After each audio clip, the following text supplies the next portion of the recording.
Okay.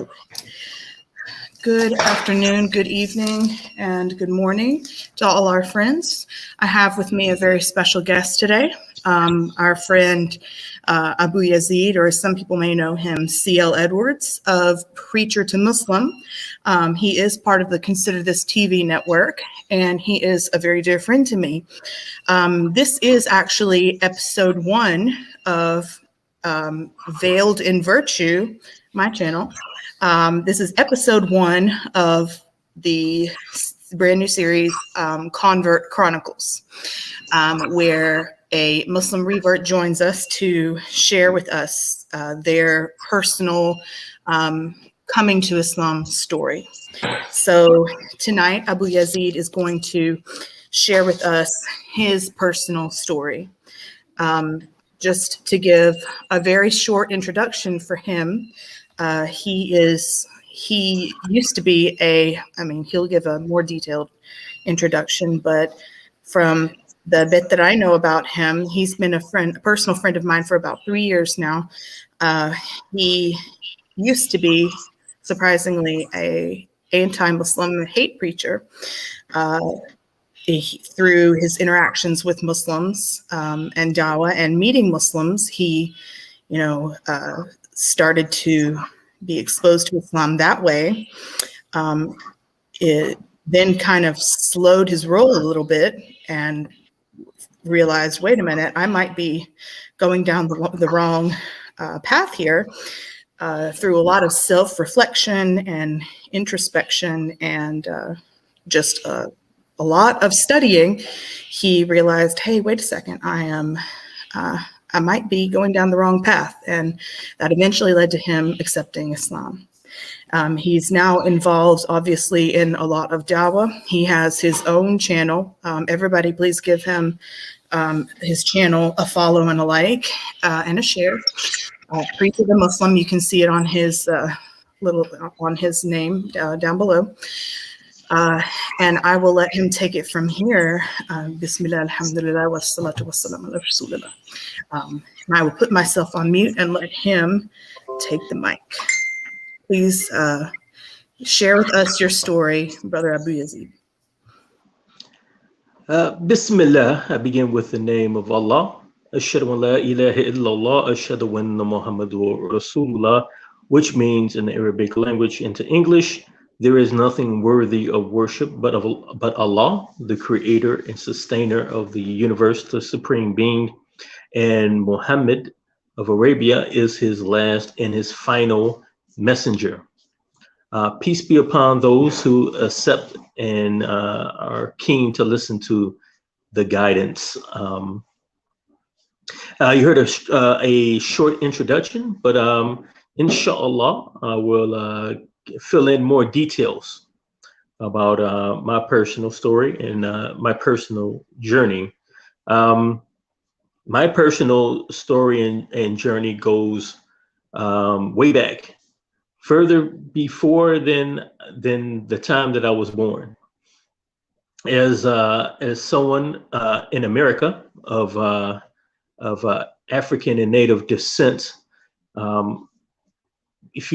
I was able to trace one of my ancestors back to the year 1825, a man named Grant.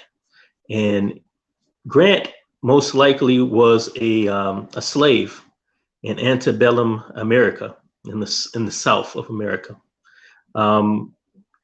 Due to research that me and my family have been able to do, we have ancestry that comes from West Africa, places like Nigeria, Benin, these countries. If you know anything about these countries, then you would know that they have a very large Muslim population, especially Benin. And northern Nigeria has a very large Muslim population. There were, some people may or may not know, is that there were very large, vast, very advanced Islamic states in West Africa, all over Africa, but West Africa to be more specific concerning me and my lineage. So the most likelihood is, even though I can't name one of those descendants, is that we have Muslims in our lineage who were from West Africa, who were transported over to the United States or North America on slave ships from Africa during the transatlantic slave trade. Now, those Muslim Africans were sold and they were made to work. But one of the most heinous things that would have happened to them, that would have caused them great anguish, was that their religion of Al-Islam would have been stripped away from them. It was the policy in America, in North and South America, that they did not want, either they did not want Muslims from Africa to practice Islam any longer, or Right. they didn't want slaves from Africa, Muslim slaves from Africa. One of the first recorded slave revolts in North America happened in the Caribbean, and that was started and carried out by tribes from West Africa who were Muslim. So the Spanish saw the Muslims as troublemakers, so people who were not fit to be slaves. So there was the first recorded Muslim ban in North America. This happened in the 1500s. Now, eventually they did begin to bring more slaves over from various tribes, even Muslim tribes. But like I said, they weren't allowed to keep their religion. So what the slave masters did was they indoctrinated the slaves with their religion. And that's how my family ended up becoming Baptists. Now, the Baptist faith started in the late 1600s in London, England. But my family being African American, former slaves in America, they became Baptists because of the people that owned them, the people that controlled them. They were Baptists also, unfortunately, yes.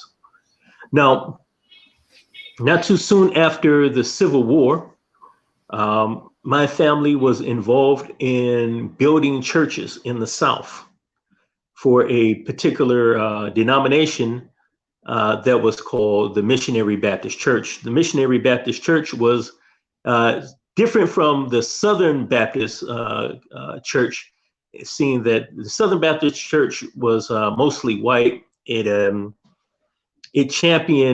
wanted to keep slavery in place. In fact, that's how that particular denomination of Christianity was started, on the idea that slavery shouldn't be ended, in supporting the South against the North.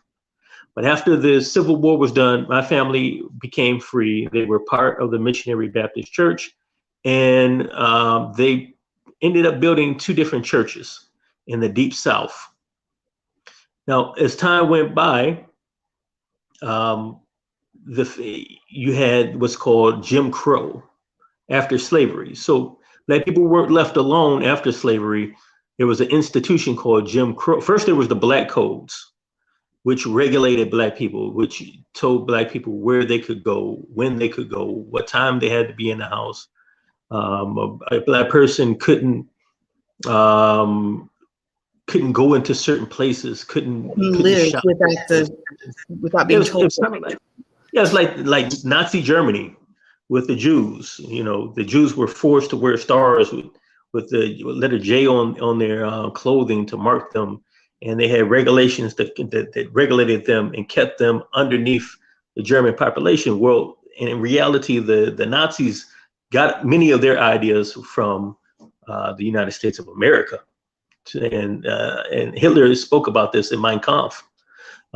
So this was instituted. Then later, Jim Crow was instituted, and Jim Crow lasted all the way up into the 1960s, during the time of the civil rights. Now, during that time, the church and the community that my family was a part of, the churches were firebombed numerous times by a terrorist organization, a Christian, and I say Christian because They claimed to be Christian. They were a part of the Christian churches. They were in the Bible Belt area of the United States of America. And even the other Christians who may not have been involved in the organization called the KKK, they knew what was going on. They had family members that were a part of the KKK that they didn't tell on or tell to stop doing their activities. They had neighbors. People knew what was going on. So even if the majority of people weren't involved in it, they knew they allowed it to happen, and they didn't do anything about it. So this terrorist organization called the KKK, they firebombed my family's churches. Together with Jim Crow, the threat of the KKK, my family decided to leave the South and come up north. And by doing that, my mom and dad met each other, and they had me. And I grew up with two very religious grandmothers who were both in the Baptist church, and they were both from the South. So they were very devout Christians. I've said this in other interviews before. My grandmother, I remember it would be times that me and my cousin, we would play with cards, playing cards, and we want to play games, different little games. And my grandmother, she would get very nervous about that. Even sometimes she would take the cards away from us. Yeah, because she said the card, cards were from the devil. Would lead to that or something. Yes, it leads to gambling. Mm-hmm. Yeah, so she's very devout. I never saw my grandmothers go to church or pray with their heads uncovered. That would be to them. That would be shameful. Very shameful. For a woman to pray or prophesize or pray, like it says in the book of Corinthians, first book of Corinthians, to pray with her head uncovered. Things like this. They constantly read the Bible, King James Version, of course. One of my grandmother's favorite book of the Bible was the book of Psalms. And she should always quote from it and always be reading the Psalms. And as growing up as a young child, I always had questions about the Bible, about God and things like this. And I remember I was with one of my grandmothers and I was asking her questions. And I asked her one day, because it just occurred in my mind that, Jesus in Christianity was called the Son of God, but he was also supposed to be God himself as well. And I asked my grandmother, well, how can Jesus be the Son of God and be God at the same time? And she just, I still remember it to this day that she just looked at me and she was very perplexed. On one hand, she couldn't believe that a 10-year-old would ask her that question. I don't think she ever considered that or had heard anyone ask a question like that before. People just believed that nobody asked questions about anything. She was also just completely perplexed. She had no idea of how to answer the question, and she just basically looked at me and said, well, baby, it's just the way it is. It's just true. It's just the way it is. Yeah. Just the way it is. Exactly. That's just the way it is. So that kind of, that was like my first time ever questioning that. Now, I didn't question the existence of God. I may have flirted with atheism at certain points, but ultimately, I think we all have what's called in Al-Islam a natural disposition, or a fitra, and it tells you that natural disposition tells you that when you look at creation, you look at flowers, you look at the animals, you look at the sun, the moon, the rotation of the earth, that something powerful, something great has to be controlling all this. Something powerful and great had to create all this. And that's what we call in the English language God. So God has to exist in some Absolutely. form, shape, or fashion. Absolutely. And God has to be almighty and all powerful. Like if the saying goes, there's no there are no atheists in foxholes. So I don't know anyone who's ever, I don't care what they call themselves or what ideology they are or what religion or non-religion or atheism or whatever it is that they believe in. I've never seen a person who was in a dire straits in a situation that was serious that didn't call on Almighty God. You know, um, do you find yourself driving down the highway and you lose control of your car? Who are you going to call? You know, Correct. you can't Correct. call 911. You can't call your friends. You can't call your family. You can't even help yourself. I don't care what you think you are. You're going to call on Almighty God to There come was a to save you philosopher. from that situation. There was a philosopher, and I can't remember. This was in philosophy. Actually, it was like in my university days. It was actually philosophy 101. I can't remember which philosopher we were really useful. I know I can't remember exactly which philosopher it was, and I can't even remember which theory it was called. But the theory was exactly what you just said about like the foxhole phenomenon, whatever. When Yes. people are in a foxhole and they know their death is coming, or when they, like, for example, when someone knows they are in their final moments, when they've lost control of their car on the freeway, when one of their limbs is cut off, their blood is squirting out, they know their death is coming, they call out to someone. They call out to something. They call out to a higher power. And there isn't anybody who doesn't do that. There isn't anybody who just sits there like, oh, well, shoot. Okay, I guess I'm just going to go to the soil now. Nobody does that. They all call out to a higher power. And that phenomenon is what I'm referring to. And that is al-fitra. You know, that is the fitra that you're referring to. Keep going. I'm listening. Yeah. Yeah. I guarantee you, you know, the most hard. What is what was the name of the atheist? He was a very famous atheist. He wrote a lot of books. His name was Marx? Oh, Christopher something. I can't remember his last name.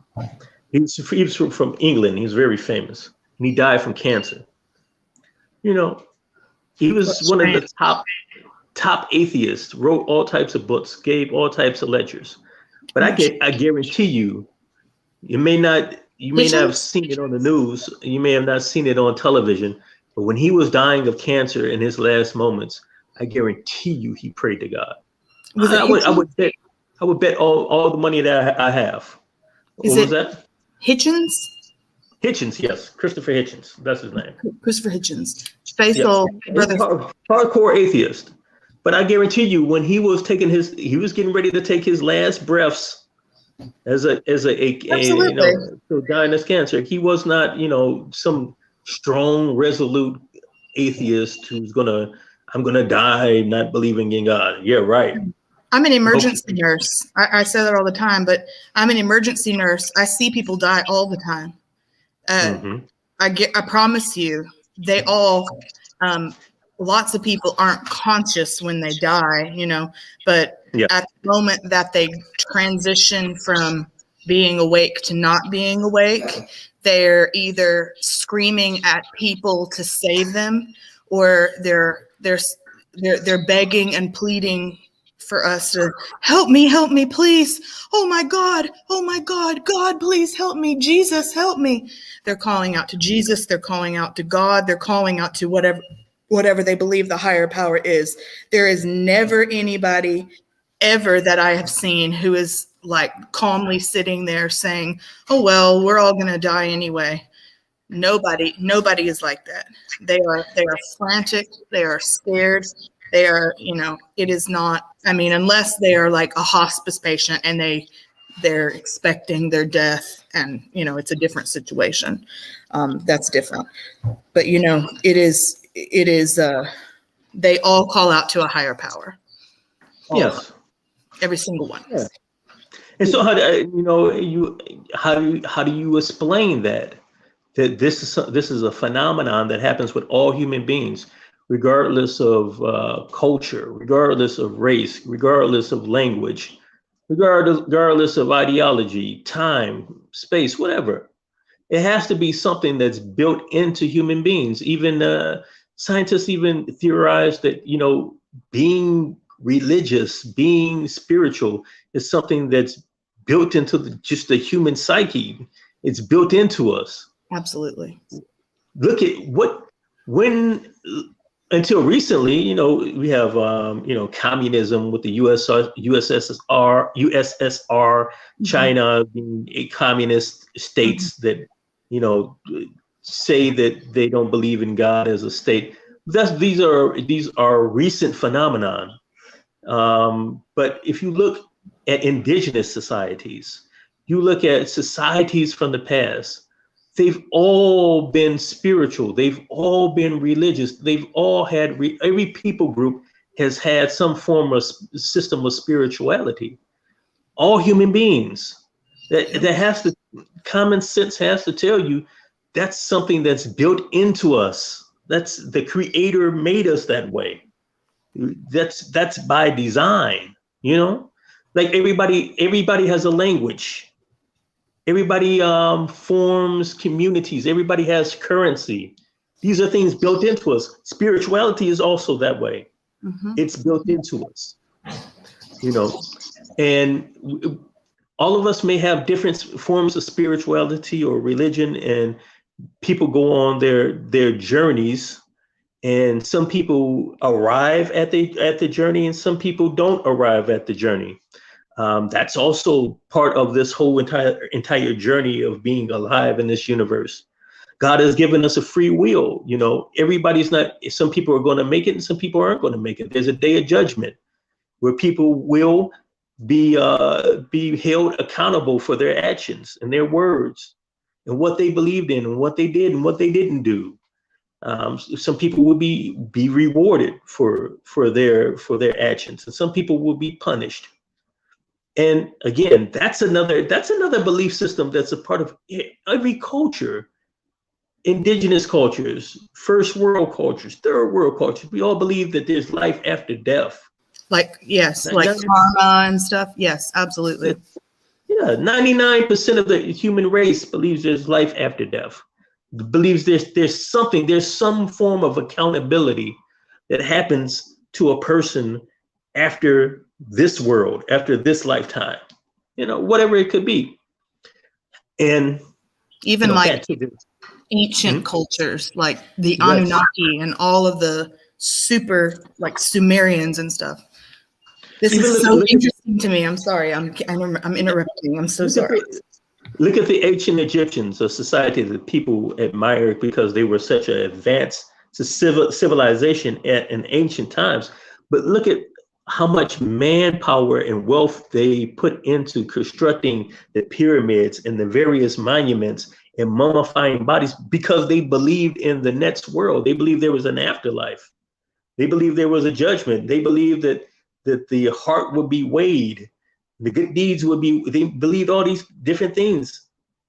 Why, so you can't get past that. You can't just dismiss that. You can't just say that's myth. That's just, something that people believe. That's something from a long time ago. People don't believe that anymore. No, people still believe that, and people will always believe that until the last day of this world. People will continue to believe in a spiritual world and spirituality and religion.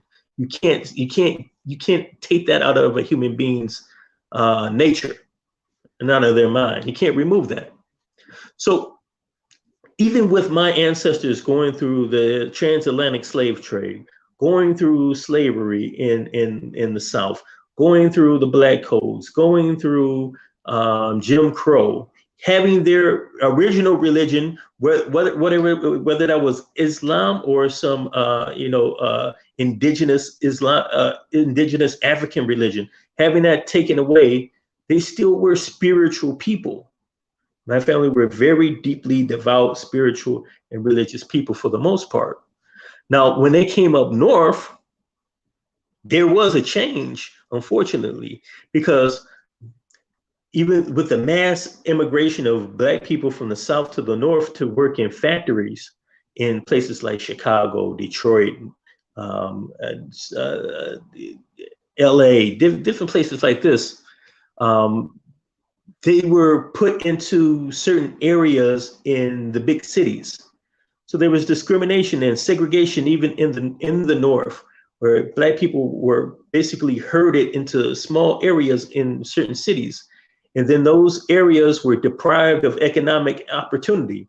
And that becomes an inner city or a ghetto or a hood or whatever you want to call it.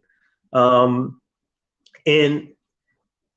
you know, people think of the inner city as a place where it's just nothing but crime and drugs and, you know, prostitution. Yes, that does exist there. But again, like I someone who's lived there, it's very religious. Like the city, I grew up in the city of Detroit. And here's a statistic that people can look up that people may not know. The city of Detroit, and this has been this way for decades, has more churches per square mile than any other major city in the United States of America. In North America, more churches. You can drive through, I can take you through streets in the middle of, you know, the roughest neighborhoods in the city of Detroit. And I guarantee you there's going to be churches on every single corner. Now there's other stuff on every single corner also. There's liquor stores on every single corner, which, you know, that gives a child, picture being a child living in that environment and the message that's being sent to you. There's a church, and then there's a liquor store. Then there's a church, and then there's a liquor store. And so, you know, it's like spiritually, emotionally, mentally attacking someone, wears you down, and that hurts someone on an emotional level. That breaks you down. You know, it's me, like that. I mean, I'm commenting, but I can't comment on that. Ever having lived it, you know, just commenting on as an observation, you know. No, I don't have family who has lived that, and I don't have. I mean, I'm not. I have never been one of those marginalized peoples either, you know. So I can't. I mean. I can't comment from that. I mean, I'm just saying that because I feel like I need to, you know, because you're speaking from the point of view from, you know, because you belong to the people who have been severely harmed and hurt and, you know, just robbed of your life, your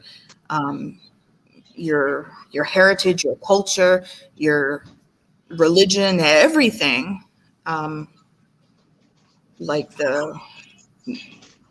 Keep talking. I felt the need to just differentiate that when I comment, it's like, yes, this is horrible. But when you do it, you're commenting from the point of view from you're not only has it affected you, this is like multi-generational trauma. This is this has ruined societies. This will continue to impact your line forever. You know, it's just, I'm so passionate about these things. Okay, keep going. Yeah, definitely. I mean, you don't have to be there to understand why that would be confusing. You know, you're sending two completely different messages to people. You know, one Saturday night people were at the liquor store, and Sunday morning people were at the church. Right. And it's the same place. You know, how does that make sense? It doesn't make sense. But, you know, even with that, there were still glimpses and there were still movements within the African Americans in America, and this is an aspect of history that some of the brothers and sisters in other places and other cultures may not understand. There was a movement. One of the first movements among the African Americans was the Shriners. So there were many Black people who joined the Masons and the Shriners, and there was this Islamic element to it. If you ever seen the Shriners, the Shriners wear like a Moroccan fez, and the emblem of the Shriners, it looks like something that comes from the Middle East. They use certain terminology like the Quran, Allah, things like this. This is some of the first inklings of African Americans trying to get that heritage back. Later on, there were individuals like Noble Drew Ali in Chicago who came with his own interpretation and understanding of Islam. It was not real Islam, but he presented it to the poor and marginalized people in Chicago, and it spread across America, where there were thousands, if not millions, of people have actually entered into real Islam because of they first, them or their parents or their grandparents first were adopted the teachings of Noble Drew Ali. And out of the teachings of Noble Drew Ali came an individual who started the Nation of Islam. And the Nation of Islam was also started in my hometown, in Detroit City. So you had an individual who came directly to the east side of Detroit, to the Black neighborhood, and he was a door-to-door salesman, but he was telling Black people that you guys are descendants of Muslims. Your God is Allah. You had a book called the Quran, this is when in the 30s, the 20s and the 30s in America, which probably would have sounded like, what are you talking about? That sounds like the Quran, what's that? But, that was, through that movement, even though it was heretical, it was shirk, because they said that a human being was God. Right. They said that a human being was the Nation of Islam, that movement. The Nation of, but through, even though it was heretical, it shows you the power of Allah subhanahu wa ta'ala. Even though it was pure shirk, Yeah. Millions of people still came to the knowledge of Al-Islam through it. Mm-hmm. Yes. In fact, I read something that estimated possibly anywhere from 1 to 3 million people converted to Islam through the Nation of Islam during the 70s. Yes, a lot of the Philadelphia Muslims, for some reason. There's a lot of like the Philadelphia and the Pittsburgh area Muslims. I'm not sure what the significance is.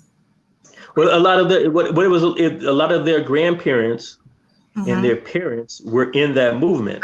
I see, and they're born Muslims. They're not converts. They were born in Islam. Okay, so that's why. So places like Philadelphia, parts of New Jersey, parts of New York, and other parts of Pittsburgh have multi-generational African-American Muslim families, African-American Muslim neighborhoods like Germantown in Philadelphia. It's a Black Muslim neighborhood that's existed for decades. We've got born Muslims that are like, we've got in Houston, we've got ISGH, which is the Islamic Society of Greater Houston, and that was established, I think, in 1960 something.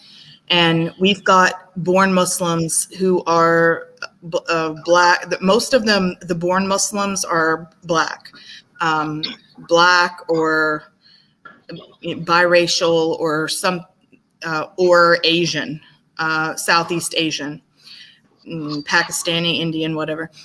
Most of the born Muslims are those ethnicities, but we're having a lot of born Muslims now, and I think that's freaking awesome. And we're getting a big population in Houston, and people are like, "Oh, are you?" No, my parents are, and it's just so awesome. To me, Christian. One of the examples is the individual that many people should know. That's Malcolm X. Malcolm X, who had the nickname of Detroit Red when he was a youth. He was a youth who got involved. His father was an activist and a preacher who was murdered by the KKK, and his family was split apart. And him and his brothers and sisters were raised apart in different foster homes. And when he got older and he became, an adult, but a young adult, he began to live a life of crime where he used drugs, he sold drugs, he was into pimping and pandering, armed robbery. He was arrested for armed robbery and burglary, actually. Him and his friends had a burglar ring, and he ended up being sentenced to almost a decade in prison. And while in prison, people do know because of his autobiography and because of the movie Malcolm X that he was recruited by the Nation of Islam. But the part that people may not realize is that during that time he was studying and reading the Quran. And he did come in contact with Sunni al-Islam. And when he got out of jail, he became the national spokesman eventually of the Nation of Islam, the top speaker. And in 1958, he was sent overseas as a delegate on behalf of the Nation of Islam, where he went to Egypt, he went to Al-Azhar University, and he went to Saudi Arabia, met with the king and the different royalty in Saudi Arabia. He had a tutor. He ended up having a tutor who was a sheikh from Sudan.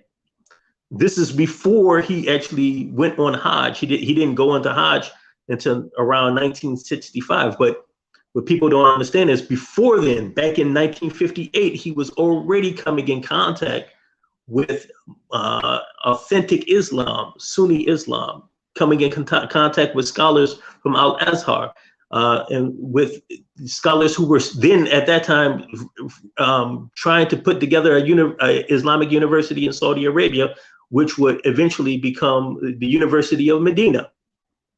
And when he went on when he finally did go on Hajj, in fact, before that, I get to that point, the head of the Nation of Islam at that time, Elijah Muhammad, he did go on Hajj in 1958. It was 1958 or 1959. So right. In the 50s, you had African Americans going to Hajj from America. Mm-hmm. And when Malcolm X finally went on basically a tour in 1965 after doing Hajj, where he went to some of the most populated Muslim nations, and people pledged to give him help, and he received all education and training. He received scholarships. There's something that said that he received scholarships from Al-Azhar. He received scholarships from Medina that he brought back to the United States of America and enabled African Americans to go to these Islamic universities. And that's why there is so many that's the fruit of that is all these various masjids that you see across the United States of America. Students of knowledge and scholars and converts all came out of that, and that's a part of American history. That's a part of Islamic history, and that's a part of African American history as well.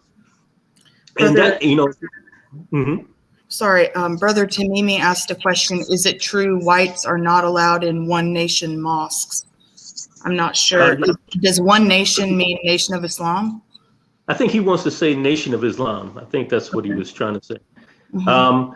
To be a member, no. To be a member, you cannot be in, no, they do not allow white people to be a member in the Nation of Islam. So part of the theology of the Nation of Islam is that as far as white people, they believe that white people are, the manifestation of the devil. And, right. There's even back in when Malcolm X was a part of the organization, even far back in the 50s, there's accounts of Sunni Muslims who challenged him about that theology. And he began to really think and contemplate that theology. And when he actually went on Hajj, again, when he was able to, he went to different Muslim nations.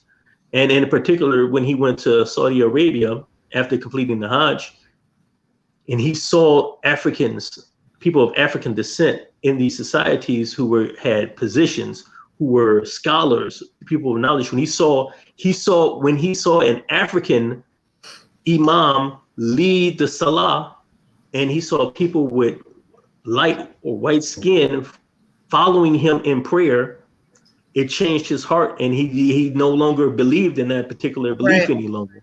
And he came back to America and announced that. So yeah, that's that as far as what they believe. And as me as a youth, I remember being in high school, and my mother had put me in a Catholic school, and there was a nun, and she taught English, and one of the books that she taught was the autobiography of Malcolm X. That was the first time I read his biography. And that was really the first time I had learned some in-depth knowledge about al-Islam, because it detailed his Hajj and what he saw and what he heard and his encounters with different and various people during the Hajj. And that was one of my first glimpses into Islam as a youth. And of course, Malcolm X did the movie, the autobiography movie. And during the movie, that was one of the first times anybody from the West filmed inside the city of Mecca and filmed footage. It was footage from the Hajj. It had never been done before that point. And as far as I understand, as far as in the West, that people were allowed to bring cameras into the city of Mecca and to film people during the Hajj. And it was put into a movie. SubhanAllah. I know a lot of people, not just black people, white people, Spanish people, Mexicans, Puerto Ricans, all different types of people who came to al-Islam either because of the autobiography of Malcolm X or because of the movie that Spike Lee did. It had that much influence on people. Now, as I got older, I was in my early 20s, and I was going to a church because I was dating a young lady, and her father had started a church, and it was a brand new church. Didn't have a lot of members, and they really were trying to recruit people to come to the church. So I said I would come to the church, and there was another young man around. He was pretty much my same age. He was going to the church also. And then he stopped coming to the church, and people in the church were talking about it. And the reason why was because he had took his Shahada and became Muslim. So I became very curious about Islam at this point. Because like I said, all I had heard about was Christianity. All I had been told about was Christianity, and Christianity's version of God, and the afterlife, and the purpose of life, and the Christian Bible, all these things. But I knew Islam existed, but I really didn't know that much about it. So I just got into my mind that I really wanted to get a hold of a Quran. And this is this is in the late 90s. So this is before the internet became what it is today, where you just type in Quran in the search engine, and you get 100 different entries about where you can read the translation of the Quran, or you can read the actual Quran in Arabic, or you can listen to somebody reciting it. That didn't really exist back then. So the only way I was going to be able to read was if I got a physical copy of the Quran. And that was even hard to do. I remember that was hard to do because I went to several different bookstores trying to get a copy, and I couldn't get a copy, which is, if you think about it, is crazy, because there are 1.5 billion Muslims on the earth. Al-Islam is a religion and a civilization, has completely shaped the whole entire human experience. We're on the internet now because of Al-Islam. those, Muslims bringing, the numbers and the digits that we currently use from India into Europe and bringing in the decimal system, hexadecimal system, allowed for computers to come into existence, because that's the very foundation of the computer is the number system. Absolutely. The number system is used to encode letters and numbers, words, numbers, which allows you to make code, programs. The foundation of the computer, the foundation of algebra, the foundation of everything, of calculus. Hello. Algorithm. Exactly. Algorithm. Everyone is watching this on social media now. Social media is completely ran by algorithms. Algorithms come from it's named after the individual named Algorithmi. He was Muslim. He was a scientist and a mathematician. So, yes, without Islam and without specifically Islamic Spain, Al-Andalus, bringing that knowledge into Europe, then that knowledge wouldn't have been converted and brought to our time to create this advanced civilization that we live in. It is directly linked to Al-Andalus and Islamic Spain. Even if people don't want to admit that or give credit where credit is due. But if you study with an open mind and look at the sources, it's a reality. So as I began to learn these things, and as I began to learn about, there were Muslims in West Africa, there were, the kingdom of Gayo, the kingdom of Ghana, the kingdom of Sankor, the Islamic universities in Mali with the Tuareg people, Sankofa, all these different things that I had never been told about. Even being in school from kindergarten to high school, never learned about these things. No, spent all these years, nobody bothered to tell me any of these things. But I began to learn these things on my own, and the more that I learned, the more that I wanted to learn. The more that I wanted to learn. But also at the same time, I was still fighting the programming that had been put into me, by living in this nation from childhood.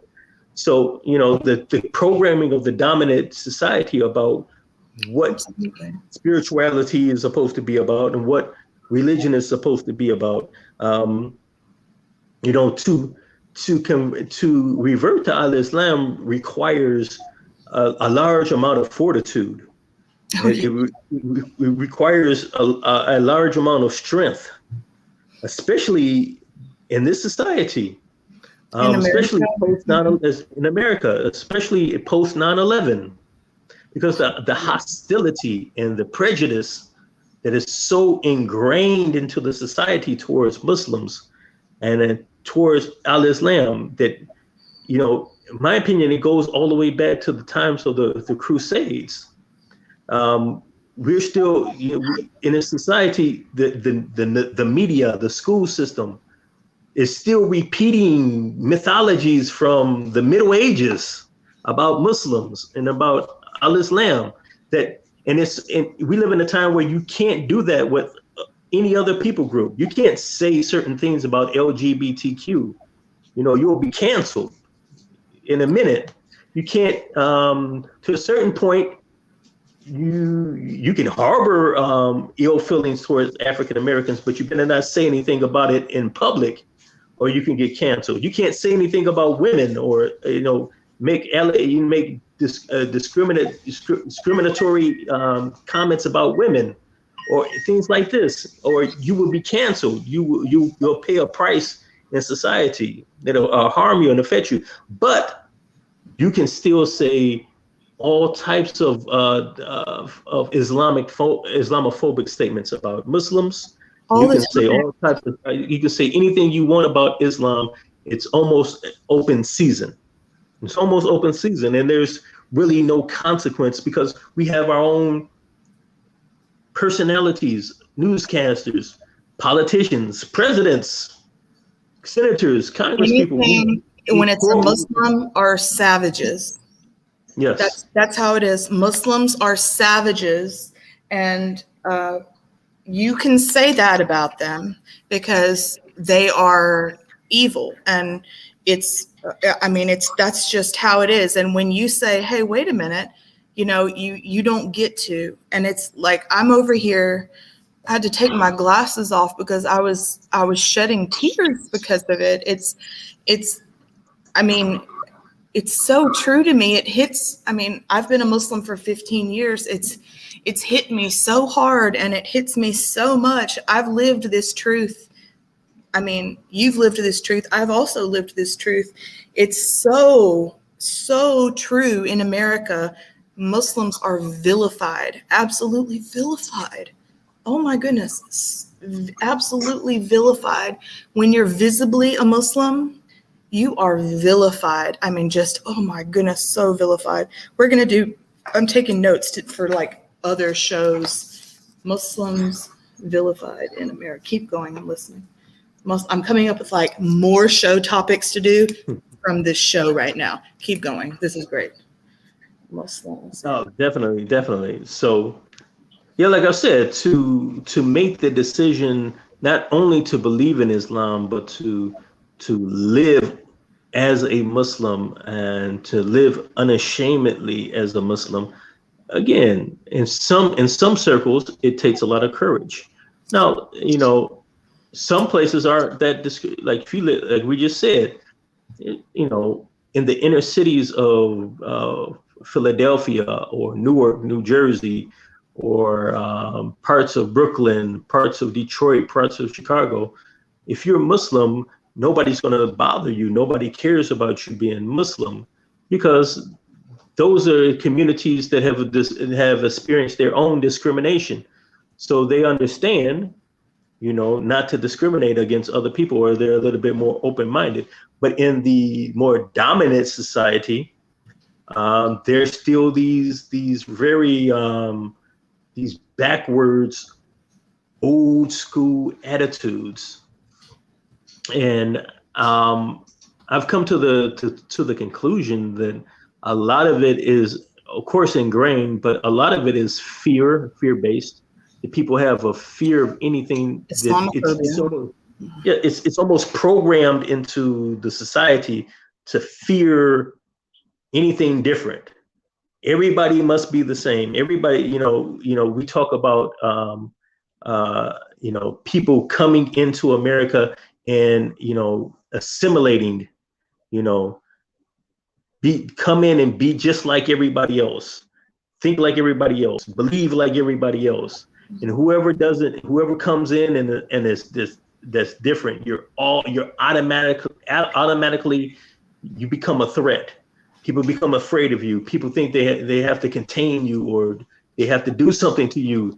They fear that you're coming to replace them, or you're coming to change their way of life, and things like this. And in reality, 99.9999% of Muslims, they just want to live their life and not be bothered by anyone, and they don't want to bother anybody else. Just have your family, live your little life, go to work, come home, have a little cat or something, and that's it. Go to the grocery store, Lord, that's it. Yeah, but we see time and time again, and this has become a problem even in Canada. Where there have been in Canada, because you usually associate Canada with being kind of easygoing, and people are a little bit more tolerant, than America. But even up there, there's been a rash of certain incidents that have happened, especially concerning Muslim women, and which is, it's like, if a person isn't bothering you and they're not doing anything to you, why do you care if they're covered? Why do you care? If this is supposed to be a Christian nation, supposedly, that's what some people say, that it's a Christian nation, or it has Judeo-Christian values. Well, what's wrong with a person dressing like Mary? Peace be upon her. What's wrong with people dressing like Sarah, the wife of Abraham, peace be upon her and him? The Bible says itself, and I believe in the one of the epistles of Peter, it says the women should take Sarah as an example, be like Sarah. Okay, so what if I wanted to literally be like Sarah? Then you're going to reject me, and then you're going to say something bad about me. Which one is it? That's confusing in of itself. Like I said, back in the days, my grandmothers, even my mother, there was a certain way you carried yourself. There was a certain way that you dressed. Yeah, there were people who, who lived a more seedy way of life, but you knew that the average person who believed in God and who believed in working every day and paying their taxes, that there was a way that they carried themselves. But now in 2011, because of the media, because of the over sexualization of the culture, because of over sexualization of entertainment, it's almost become it's regular, normal, just to be immodest. It's normal to be irreligious. It's normal to not take anything sacred or serious. Exactly. To the point where now, when a person wants to take, they see their body as being something sacred. They see their beauty as something that needs to be veiled from cover, from like the people in their holy books, like the people we've been told all our lives to look up to and to follow their example. When somebody actually wants to do that, you're seen as somebody that's doing something wrong, which is just like the story of Sodom and Gomorrah. In the Quran, when it talks about Sodom and Gomorrah and Prophet Lot, one of the things that the people said, these people want to be pure. It angered them. It enraged them that people wanted to be pure. Like, you have to be like us. You have to be sodomites like us. The fact that there was a family in the middle of the city that didn't want to be sodomites and lewd and immodest like the rest of the people in the city just enraged them to the point they had a riot. They wanted to pull the people out of the house and kill them and do all these different things to them. Exactly. And it's almost becoming like that in the society we're living in now. I know. It's horrible. It's getting dangerously close to that. Dangerously close to where that's at. Like, if a young lady wanted to go to high school and she didn't want to be lewd, she didn't want to wear tights, and she didn't want to, leggings, she didn't want to have long hair, long fingernails, and eyelashes, and do all these things. A lot of the young ladies are doing it not because necessarily they want to do it. It's just the social pressure to do it. Mm-hmm. Like, you're a young person, you want to be normal. You want to be quote unquote normal. You want to fit in with the crowd. You don't want to be the only person that looks completely different from everybody else. Mm-hmm. That's just natural for a child. But we have to, we just have to teach the children from a young age, to be strong and to believe in Almighty God and to follow the Prophet sallallahu alaihi wasallam. Exactly. So they can stand strong. Mm-hmm. You don't have to engage. It's okay if you don't want to engage in zina. You don't want to engage in fornication and adultery. Absolutely. It's okay if you don't want to be a part of the LGBTQ. It's okay. Right. It's okay. It's okay to be innocent. It's okay to keep your virginity. It's okay to wait for marriage. It's okay to be veiled. It's okay to be modest. It's okay to.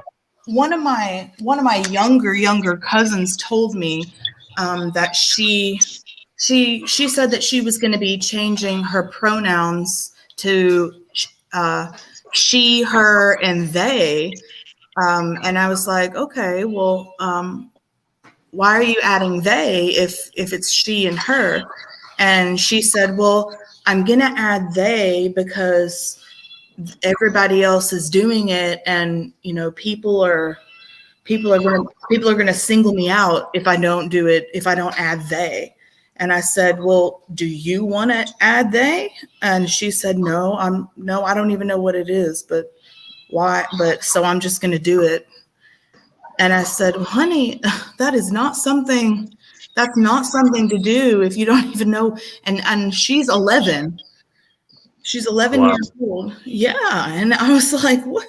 No. That is not something you need to be doing if you don't know. Number one, if you don't know what it is. And number two, if you don't actually feel that way. And Exactly. you know what I mean? She doesn't, and if you haven't talked to your mom about it, you haven't talked to your parents about it, you don't know what it is, and you're doing it because other people, like, it's apparently popular in her school for people to ask their pronouns. The teachers are even doing it. And like to the students, and I'm not sure that's appropriate for teachers to be doing to students unless the students specifically want the teachers to be doing it. I'm not sure that, I don't know about all that, but I was like, wow, okay. And Well, it just shows you this public school system. Anyone can research this themselves. That the public school systems are failing to teach the children mathematics, anything that deals with STEM, which are all things that you have to have in this new economy that we're in. And things are becoming way more technical, but we're so far behind in math, in STEM, in science, technology, engineering, medicine, medical related fields. So I don't understand, how do you have time and funds and energy to talk about pronouns? When you have kids in the classroom who can't read at the correct grade level, or who can't do math at the correct grade level. I know. And you're talking about pronouns. Right. I mean, I think they need to worry about their abilities and getting them to their correct performance levels and stuff, more than Definitely. getting them, instead of all of that. That was never a thing when. I'm just trying to think when this all came about, because this, not to say that there were never people that had gender identity issues, because I know people do experience that, and I'm not one to experience. I'm not one to speak on that, whatever. But this was never something that was common when we were children. I'm assuming we're probably about the same age. I was born in 86. And when I was in school, we were never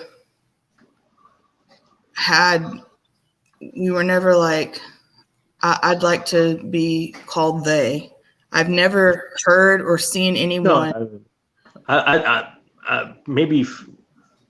I first heard about that maybe within the last maybe 7 years, something like that, 5 to 7 years. Oh, I heard about that maybe the last 2 years, or the last maybe, I don't know, 3. But it was never a thing when I was a kid or growing up or anything like that. Dissociative gender disorder, that's obviously a disorder and stuff. But I wanted to ask, you were taking your story back, way back to history of your family. What were we talking about? I'm sorry, I got things way off track as usual. I'm very bad with that. I apologize. No problem. We were on Malcolm X. And that was the last thing. And you were saying that when he saw white people praying behind a black person, that his whole perception of Islam changed, and he chose to leave the mindset of Nation of Islam, and he accepted like mainstream Islam at that point. Yep, he actually accepted it. He actually had taken his shahada before that point. Yeah, he took his shahada in like 58, 59. And there's actually documentation of that. But he was still involved with the Nation of Islam as an organization, and he was still espousing many of their teachings. He didn't. It took him another maybe 5 or 6 years for him to finally break away. And in the reality, we see that in our own lives, in the lives of many people. In Christianity, there's this whole thing of quote unquote being born again, where people are told that there's going to be this kind of like spiritual experience where the Holy Ghost is going to come upon a person and they're completely changed into a completely new, different person in an instantaneous. It doesn't really happen like that in real life. A lot of people change. When people change happens in increments, in steps, and it takes time for a person to revolutionize. Absolutely. And become a different person, or Right. take on a completely different path. Rebirth does not happen overnight. Yes, exactly. Yeah. So, and that's part of that mirrors my story, because my rebirth has taken decades. It's taken years. I've gone through different stages in life and different experiences. Prophet Muhammad took like 22 years as well. Sallallahu alaihi wasallam. The Quran was revealed over 22 years. So, nobody can think about it. that. Think about it. At the beginning of Al-Islam, Muslims were few and extremely weak. They were at the complete mercy of the pagan Arabs. People had to, people were praying in secret. People were fleeing, going to Ethiopia to get away from persecution. Then comes the Hijra, and then after the Hijra, the founding of the first Islamic state, and finally towards the end, when the Prophet Sallallahu Alaihi Wasallam completely fulfilled his mission, the Quran is fully revealed. The whole entire religion is fully revealed. Then Al-Islam is an actual civilization. It's not in fear of the polytheists any longer. It has the upper hand on the polytheists. It spreads all across Arabia, then it continues outside of Arabia. But all of that, like you just said, it took almost a generation for that change to finally happen and come to being. So a lot of times you just can't rush it. You can't rush it. There's no, like a zap from heaven. There's no thunderbolt from heaven that strikes people and they just change into another person. A person, you have to wrestle with yourself. You have to wrestle with yourself. You have to fight with your own desires. You have to fight with your own heart. You have to fight with your own ignorance. The scholars say the cure for ignorance is knowledge, and knowledge doesn't come up just something that comes upon a person. It's not like, the story in the Bible about Adam eating from the fruit of the tree of knowledge, and then his eyes were open. That's a story. That it doesn't happen that way in real life. You learn bit by bit.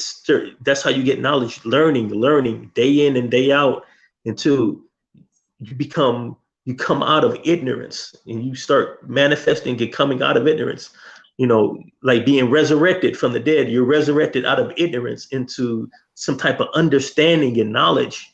And like I said, and I'm fully transparent that, for me to come out of the cave, or, come out of the grave of ignorance, took a long time, and I had to fight with various different things, and I went through various different stages. The whole thing with ABN and David Wood and Sam Shimon, that was a stage in my life. Well, alhamdulillah, Allah didn't leave me in that place. He didn't leave me there. The story kept going on.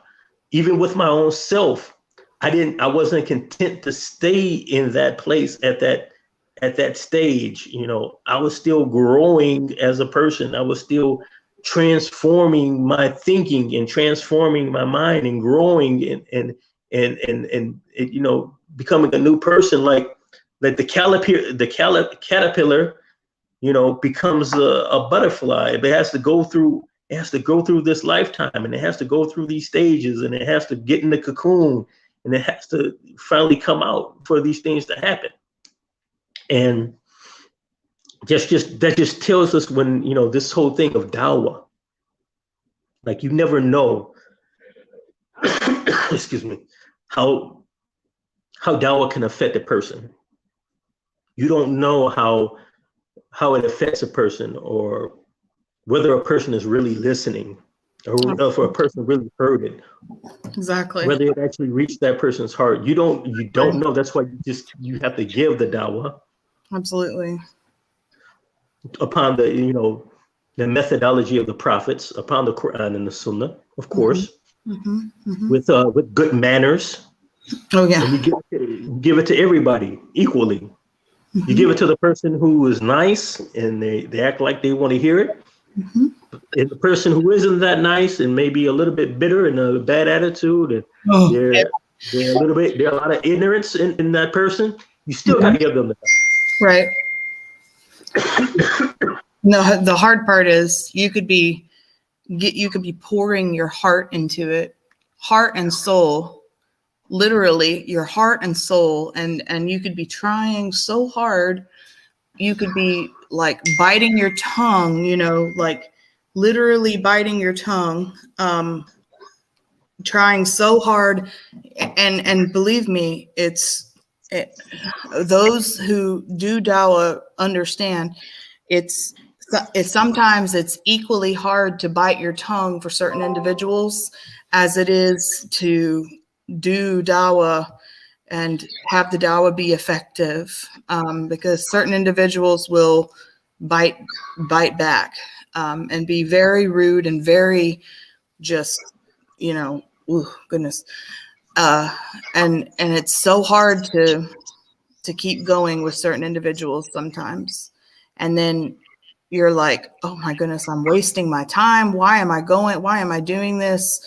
This is a waste of time. I should just not do this. And then you're like, did I even accomplish anything? Why did I do that? And my time would be better served somewhere else. Did I spend the last 20 minutes even accomplishing anything? Should I have been cleaning my bathroom? You know, it's, and then but Allah, everything you do in dawah is rewarded by Allah. Everything you do, whether or not the person wanted to receive it, whether or not their heart has already been hardened,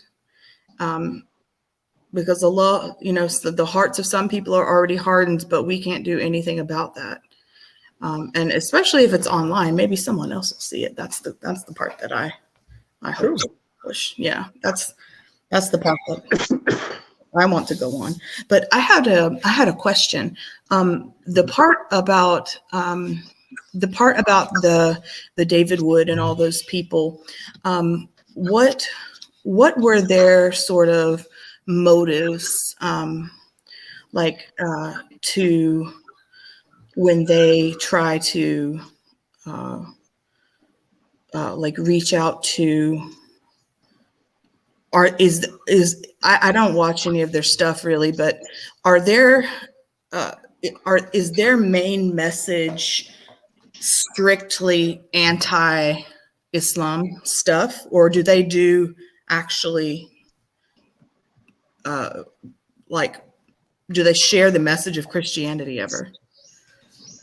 No, it's mostly at this point, it's mostly anti-Muslim type of material. A lot of it is very aggressive. I got that. Yeah, you got that part. Yeah, it's offensive to a lot of people. It's not, and not just Muslims. There are Christians who are offended by it. Right. I've kind of described it as almost like shock jock, you know. I mean, we're in the days of social media, and Yeah. radio isn't what it used to be, but used to have shock jocks on the radio, like I forgot what was the guy in New York. I forgot this guy's name. I used to listen to him back in the days, but he used to say like shocking things and shocking jokes and talk Yeah. about Just to explicit get a things. rise out of people. Yeah, to get a rise out of people, and you had people like that, that would say whatever it took to get an audience or to get people's Right. attention. To get likes and whatever. Yeah, and that's basically what these guys are doing. And you know, I've known them for over 10 years, and I've seen their evolution. They've always been very aggressive and rather Exactly. offensive to a point, but at this point, it's almost become cartoonish. Exactly, because they've run out like, of stuff to say, it looks like. yeah, you I've run out of seen stuff to some talk of it. about. And Sam Shimon just looks like, I mean, he looks like a schoolyard bully that people are like, okay, I've seen this routine. You're stupid now, kind of thing. And he looks a little boyish, and he looks like he's like run out of cuss words to say or something. And it just looks silly. But what I wanted to ask is, at what point, when you were sort of running with those guys, what was it when you that kind of struck you and made you realize, maybe I'm not in the right place. Maybe I need to. Or what? When / what made you feel the pull back towards Islam? Like I said, it wasn't something that happened overnight, or it happened Right. all It of a was an sudden at one evolution. point. It Right. was an evolution. It was just bit by bit. I began to notice that it seemed like certain individuals Mm-hmm. really wanted to build like a career out of what they were doing, or they wanted attention, or the motivations were more about money than Right. it was about pleasing God. Right. And that caused people to go to extremes, or Mm-hmm. to over exaggerate, Mm-hmm. to talk about the Quran or talk about Muslims, and purposely either over exaggerate or almost purposely put out misinformation, to try to interpret the Quran in the wildest, craziest form possible, Got it. and in a way that completely violated their own principles of interpretation. They would never interpret the Bible that way. They would never handle the Bible that way. There's a whole entire science called hermeneutics that, if you ever went to seminary or Bible college, that you learn about how to interpret literature. And specifically, there's biblical hermeneutics, how to interpret the Bible, the idea of exegesis versus eisegesis. Exegesis meaning you extract the meaning from the text. You look at the context, you look at the history, you look at the language, these type of things. Eisegesis would be the opposite of where you read something into the text that the original author or the original audience never intended. So those things were very important when it came to the Bible, but then there was this attitude of like anything goes when you talk about the Quran or the Hadith, where it was okay to over exaggerate. It was okay to misinterpret. It was okay to lie about the Quran and Hadith because, well, they're just Muslims. It doesn't They're just matter. Muslims. They don't care. They have what? They don't matter. Oh my God. Yeah. Which didn't, if you're just a common sense person, that doesn't seem like that lines up with quote unquote Judeo-Christian values. It doesn't seem like it lines up with the whole idea of about Jesus and who he was and being Christ-like or being godly. It's a contradiction in terms. Also, looking at that, looking at what was in Islam, what was in the Islamic community, things that are in the Islamic community things that are in Islam that are missing from Christianity and missing from the church and missing from the community. You know, the brotherhood that I experienced in Al Islam is incomparable to anything I ever experienced in church. You know, that level of, you know, like, you could be okay and cool with someone in the church, but that person isn't like that brotherhood that's at Al Islam, where your brother will stand with you shoulder to shoulder, come, you know, whatever may happen. You know that a brother will have your back to death. You know, and in Al Islam, that just doesn't exist. And then I didn't see that in the church or Christianity. Like, oh my goodness, the same. I just need to say, oh my goodness, the same. Oh, Salam Alaikum, CCTISH. Never seen you on any streams, but Salam Alaikum. I don't know who you are, but very welcome. Yes, Brother Abu Yazid. I had the brotherhood, the sisterhood is absolutely overwhelming. Like, I could just walk on into someone's house, plop down on their couch, and just start crying about the problem that I have, you know, and they'll come and just cry with me. I mean, I could just roll on in for dinner at someone's house. I could, you know, go in a masjid, you know, hug people, kiss people. I mean, it is overwhelming. When you go in a masjid and say, I want to accept Islam, you know, everyone in that masjid will come and embrace you, kiss you, get your number, give you money in your hand. I'm serious. They will, I mean, if you also, and conversely, if you come in a masjid and come to somebody and say, hey, I need money. I'm in a really bad situation.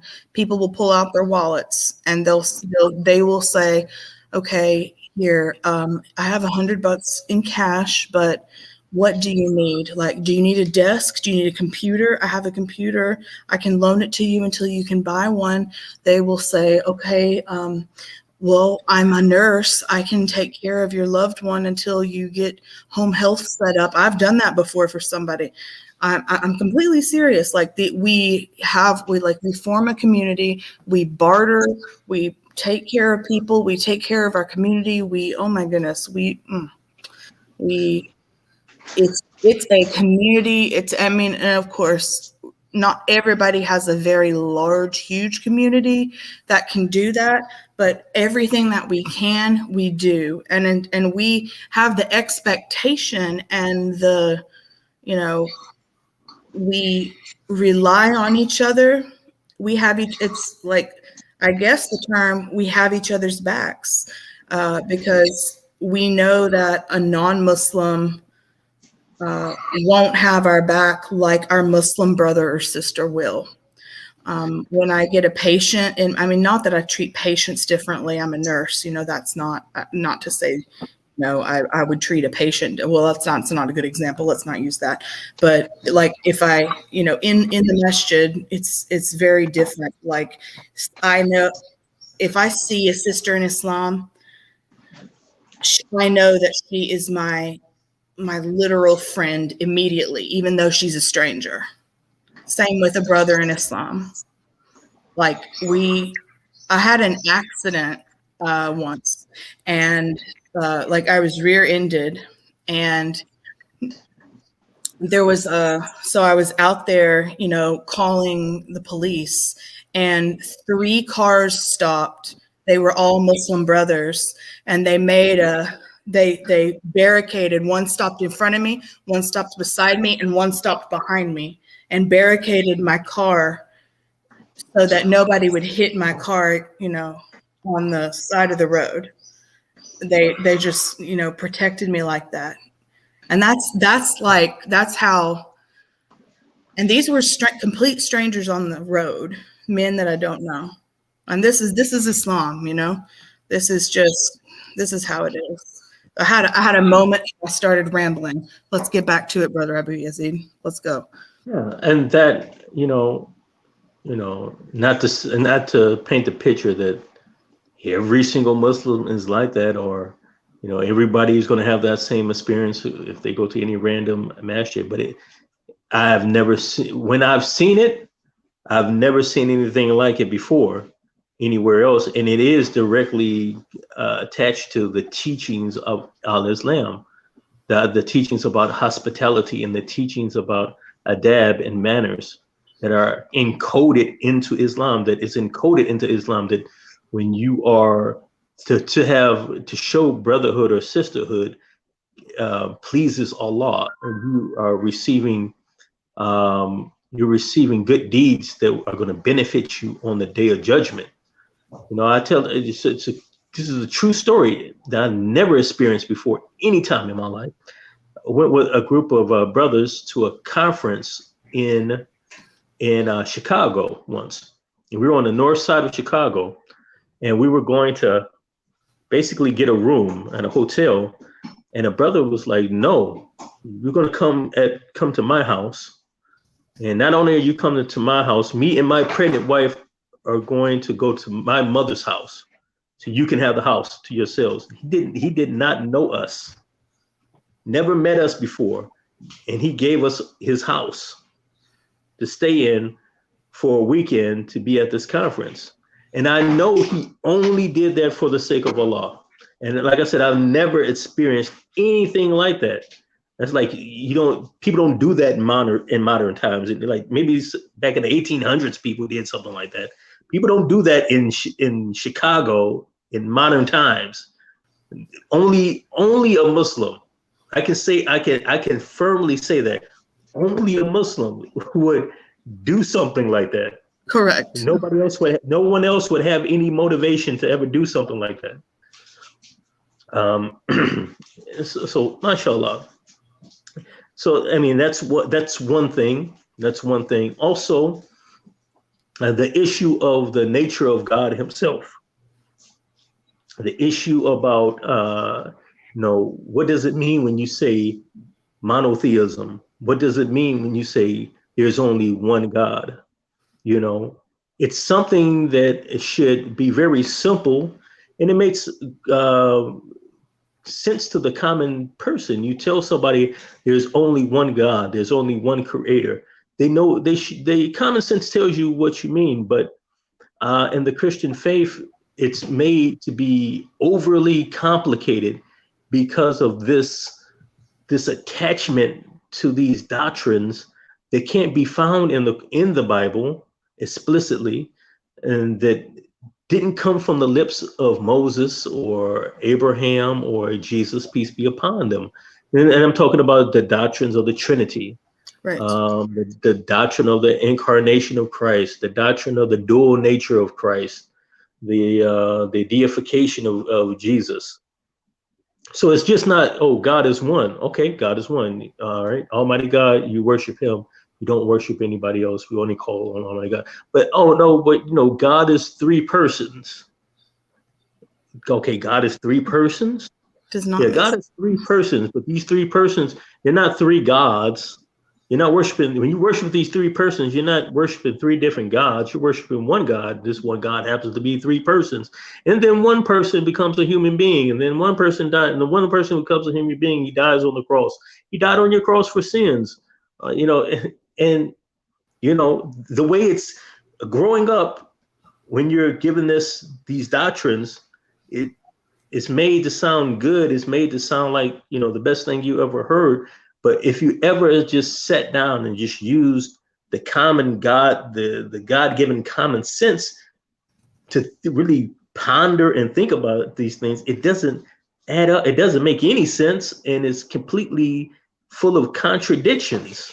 Because if he's one, why does one God need to be three persons? He's one. No logic in it at all. It goes against the fitra completely. Yes, it goes against the fitra. If you have three distinct persons, where one person is not the other two persons, mm-hmm. and each of these distinct persons is God 100%, common sense is you have three gods. Correct. But then you say, well, no, it's just one God. And a person is put into a position to be made to believe something that they know deep down inside is a contradiction. Right. Then the fact that, like I said, none of this stuff is explicitly taught in the Bible. You can't find it upon the lips of Jesus. Jesus didn't go around teaching people about the Trinity. Jesus didn't even go around telling people that he was a deity, that people should worship him. Absolutely. He didn't say that he was God incarnate. He never said any of these things, alayhi salam. It wasn't until after his time, hundreds of years afterwards, when you had the church fathers and you started having the Council of Nicaea in the 4th century, that human beings started coming up with these ideas. Mm-hmm. And people wanted to follow Jesus, but they wanted to hang on to Greek mythology and Greek philosophy and Greek paganism. And they wanted to mix it with Judaism and come up with something completely new and different. There was a mixture of the Greek religion and the Jewish religion. And this is how all these doctrines and the Catholic Church and then the Protestant Church and all these things came about. None of it comes from Jesus, peace be upon him. Mm-hmm, mm-hmm. And even though a lot of people know it doesn't come from Jesus, peace be upon him, and a lot of people, especially nowadays, a lot of people are waking up to the idea that none of this stuff comes from Jesus, peace be upon him. People still feel the societal pressure, the family pressure, mm-hmm. Continue to believe these things and continue to affirm these things, even to the point where you see it here on this program and other programs in real life, where people will become angry. People become very angry and belligerent if you dare to even ask a question about these things. Right. They just don't talk about it. Don't think about it. Don't ask any questions about it. Just believe it. Believe it or else. You must. Yes. And even if you don't believe it, okay, if you want to believe it, that's good. I don't believe it. That's not good enough. No, you have to believe it too. And we saw that today it's psychological pressure, but at one point in history, you see it was physical pressure where the church felt like they, to imprison people, burn people at the stake, set people on fire, or label people as heretics. They had to force the population. When they went to an area, they had to force the population to bend their will and accept these things and believe these things, and to indoctrinate the people with these things. Just like I said earlier in the beginning of this show, that my ancestors coming over from Africa, they were Muslim and they were indigenous African religions.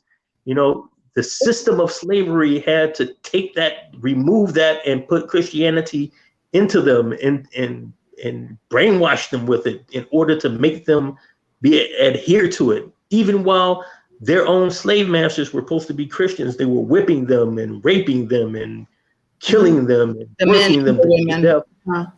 Absolutely. Common sense was like, I don't want the religion of my slave master. Whatever you believe in, I don't want to believe in that.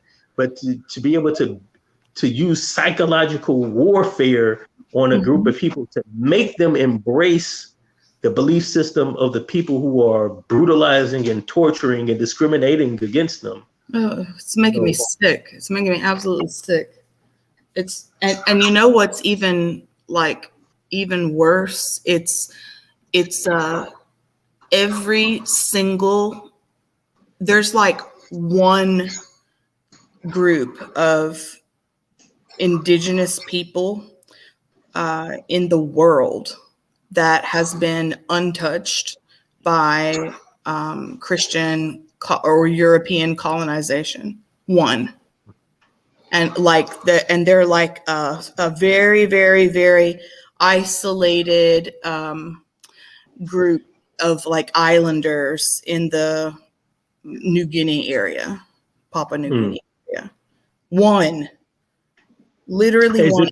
That was only because they lived in an area and it was, I believe, if I'm not mistaken, it was because they lived in an extremely remote island area with no resources that they needed that they had desire to exploit, and they tried, but the people were like aggressive and killed the missionaries that came to try to, colonize and forcefully convert them and all that stuff. And so they I wonder stopped. if it's the same group of people. If you remember a few years back, there's a group of people near India on an island, and they haven't come in contact with quote unquote modern society. They live very isolated. They have the same tribal traditions they've had for thousands of years, and an individual tried to a Go and they missionary, killed him. a missionary tried to go onto the island, and he ended up getting killed with a spear, and it was on the news a lot. It's against the law. It's against Indian law to go onto this island because the people they haven't come in contact with anyone. So if they come in contact with someone, they'll probably get sick. They'll probably contract the disease. Absolutely. So it's against the law for anyone to go onto this island, but you have missionaries who still try to go to the island. I know, they just can't keep their freaking, they think that they have the right to go because from God, but no, it's because their little greedy selves just literally can't keep their hands off people who are minding their own business.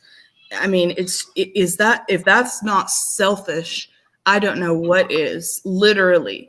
And there are like literally, I think one, maybe two or three, I guess probably the 5 or less. I don't know, but it's literally isolated islands that are not connected to anything. These people are isolated, have never contacted people ever, and they are obviously indigenous to their own teeny tiny little islands. They are very vulnerable, obviously, to diseases because they've never had contact from the outside, from outside people. And so besides those people, everywhere else in the world, literally everywhere else, all the indigenous peoples of everywhere else, think about this, Europe, Australia, everywhere in Asia. Asia is a very big place. Like I'm talking like East Asia, Central Asia, West Asia, North, South, like the middle, all of the Middle East. The Middle East has been just all of the indigenous peoples of the Middle East, all of the, just everywhere.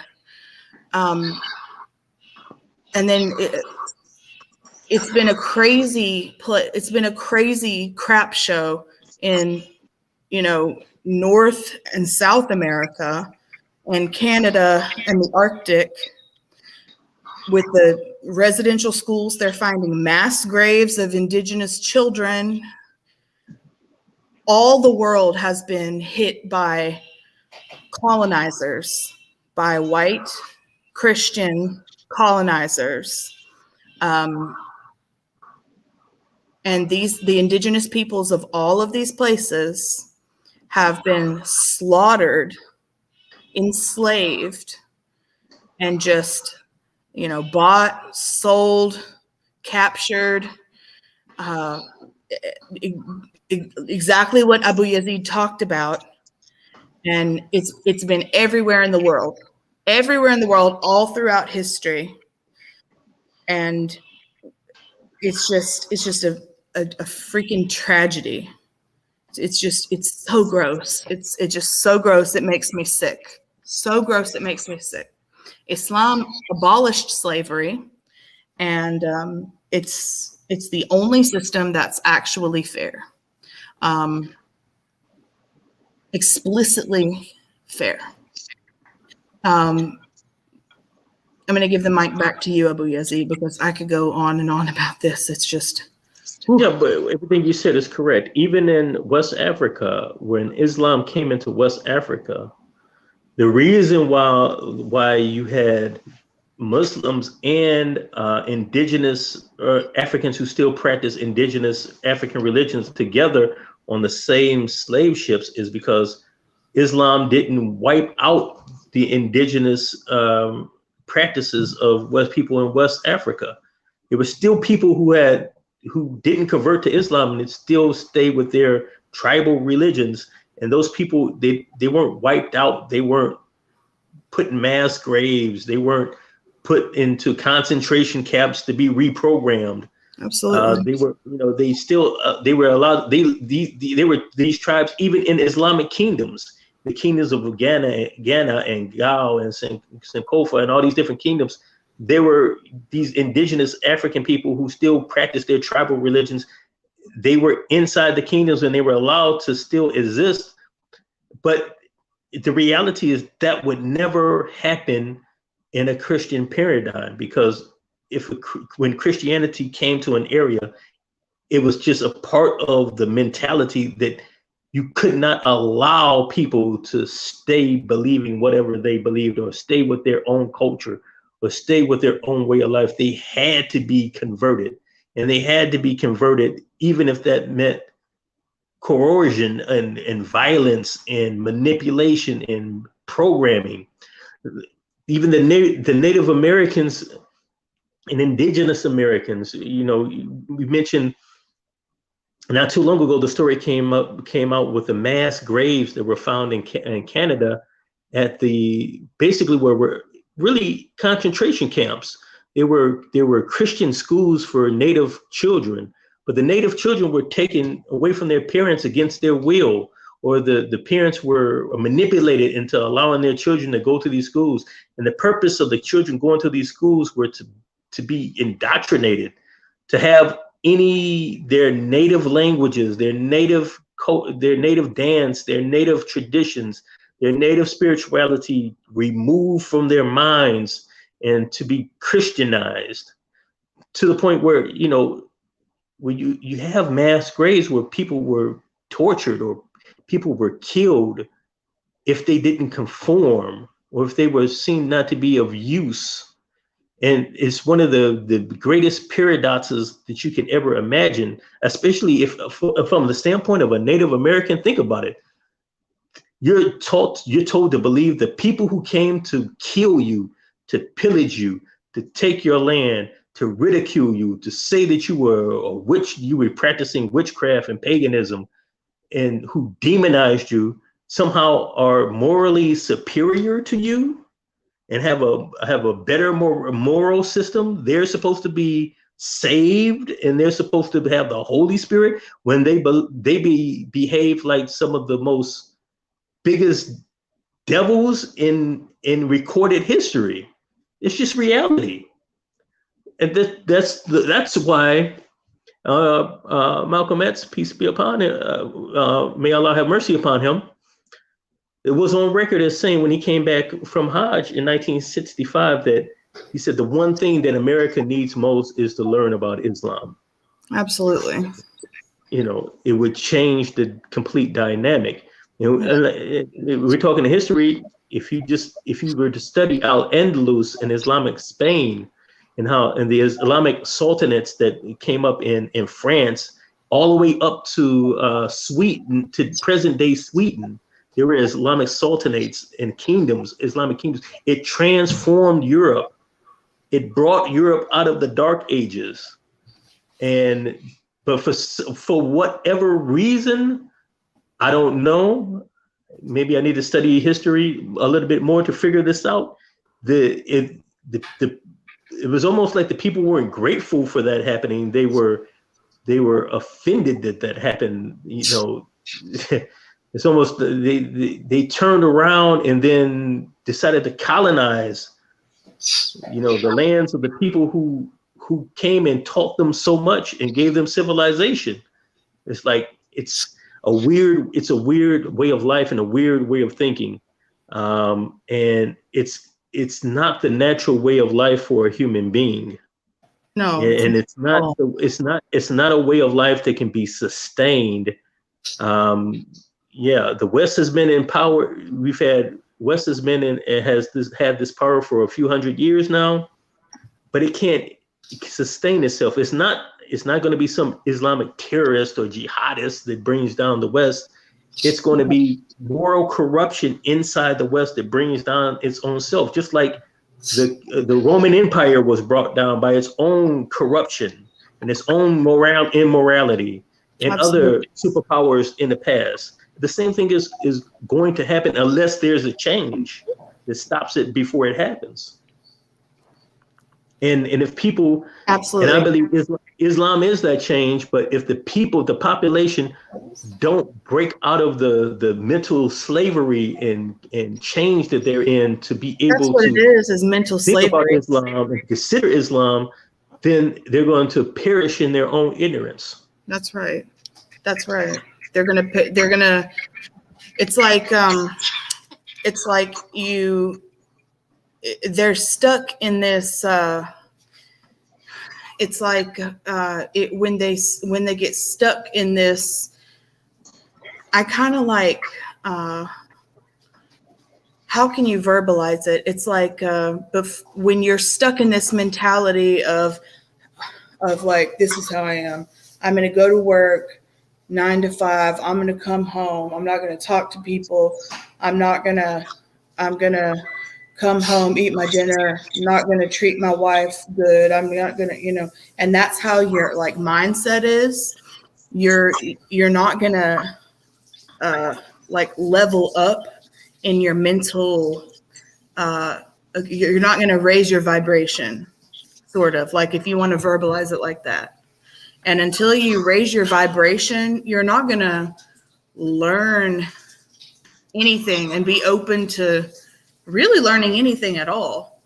And until people, like, it's sort of like, I kind of explain it to people like, if you're not going to, first of all, stop being so, when like the people that I'm doing dawah with that are, snapping back very aggressively, first of all, just calm down. Like there's no reason to, get angry about this. Like just calm down. Just hear the information, just hear the information. Nobody's getting upset at you. Nobody's like, these are the types of people that are in this mental slavery type thing that I'm thinking about. Nobody's getting angry at you. This isn't directed at you. This is just information. Mm-hmm. You can hear it, you can receive it, or you cannot hear it or receive it, but we're still going to say it. So just calm down, and it's almost like they're just so angry that they're just mentally like, trapped or just angry. I don't know. What you said about being mentally enslaved is just so true. I can. This bird is just, look at this bird. He's so naughty. I don't know what his deal is. He is just so. So what do you think? What would you say is for the people who are considering Islam, or maybe who possibly are on the fence? Maybe who are thinking of, I don't know, who maybe like thinking about it, or on the fence, or maybe who have started their journey, or who are learning.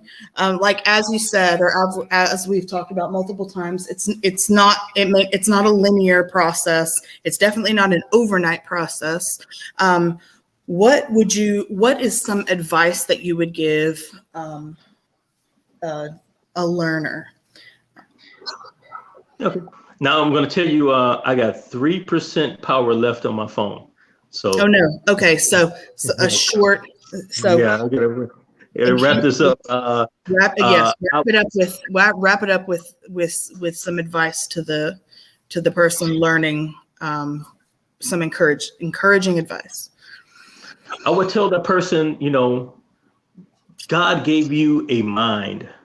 God gave you a brain. The brain is, it's said that the brain is one of the most complicated systems in the universe, not in the world, but in the universe. If you were to actually to turn yourself inside out and see your brain and your spinal cord and your nervous system, you have a supercomputer inside of you. You can learn things that you can learn new things. You can discover new things. You can do things that you never imagined yourself doing. But don't allow society or your family or where you come from or what you're used to doing to put a block on that, to cause you not to use that aspect of yourself, not to self-actualize and to be who you really are supposed to be, or be who all that you could be, that you think you have to, you hit 18 and you got to do the same things with the same people in the same exact way, and you can't consider anything else. So the first thing is just to have an open, inquisitive mind. Have an open, inquisitive mind. Be honest when you read the Quran, when you read the Hadith, or if you listen to a program like this or something else, you listen to a lecture from a student of knowledge. Just be open, be honest, to be able just to consider, to ponder the information, like you said earlier. Doesn't mean you have to jump up and say the Shahada all at once. No, right. But just be able to have an open mind, to think clearly and rationally about these matters. That's the first thing and the most important thing. That's beautiful. That is absolutely beautiful. So in honor of your phone's percentage, we will wrap it up for tonight. And so we will conclude this beautiful program, episode 1 of Convert Chronicles, with Veiled in Virtue. Oh, look, we are right at 1 hour and 52 minutes. So we did really good with the 2-hour program. And so yay, we got 18 viewers, so that's pretty good. So awesome. So I will close the program with of course, going back to Allah, and ashhadu an la ilaha illallah wa ashhadu anna Muhammadan abduhu wa rasuluhu. And I will say, actually, we've got, I've got some, last night I made a dua challenge for myself, where I was gonna memorize a dua for today, but I don't want to do that on this show. I'm gonna close this show, because we might hang out for a little while, and you've got a phone percentage issue. So I don't want to do that on Convert Chronicles, because we've got to stay professional. And so I will close this show. And then can you guys in the chat, can you guys come back on just Veiled in Virtue? I'll make another StreamYard just on Veiled in Virtue, not the Consider This TV main channel, okay? Just the Veiled in Virtue. And then I'll wait for you guys to repopulate. So good night. And Brother Abu Yazid, this was an awesome program, and you will definitely be coming back, because this was too good. This was too good. This was too good. And you guys in the chat, please show some love to Brother Abu Yazid, or CL Edwards, as some people know him. Remember, his channel is Preacher to Muslim. Please go like, share, follow his YouTube channel. Please show him some love on Facebook as well. Please, please, please remember to just signal boost anything you can for him. And in your prayers, please remember him, give him popularity. It's really He's awesome. He's really inspiring to me, and he did such a good job tonight. He's probably got like 0.5% on his phone. And everyone, good night. Assalamu alaikum wa rahmatullahi wa barakatuh. Wa alaikum salam wa rahmatullahi wa barakatuh. La ilaha illallah. Okay, and oops, wait. And